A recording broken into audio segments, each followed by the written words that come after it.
Nag-i-inspeksyon na ang Bureau of Fire Protection sa mga tindahan ng paputok sa iba't ibang lugar. Gusto raw matiyak ng BFP na sumusunod sa mga patakaran ang mga nagbebenta ng paputok para maiwasan ang disgrasya. Makibalita tayo kay Mark Anthony Bautista ng GMA Cebu. Sinurpresa naman taga Bureau of Fire Protection ang mga nagtitinda ng paputok sa Lapu-Lapu City, Cebu.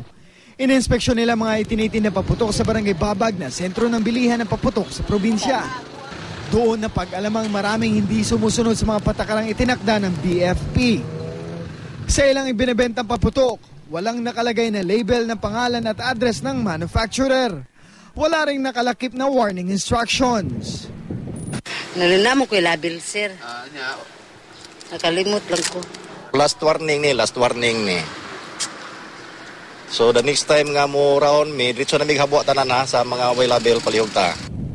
Naghigpit na rin ang mga otoridad sa pagmomonitor sa mga paputok na imported. Magsisimula namang magbilang ang Department of Health ng mga mapuputukan simula 21 ng Disyembre.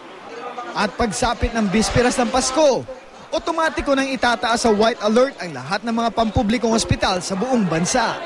Dahil sa magkakaroon tayo ng pambansang obserbasyon o selebrasyon, inaasahan natin na maaaring may mga disgrasya ng mga ngailangan ng mga serbisyo sa ospital. Noong nakaraang pagsalubong sa bagong taon, nakapagtala ang DOH ng 987 biktima ng paputok. Mark Anthony Bautista, Nagbabalita, Pilipinas.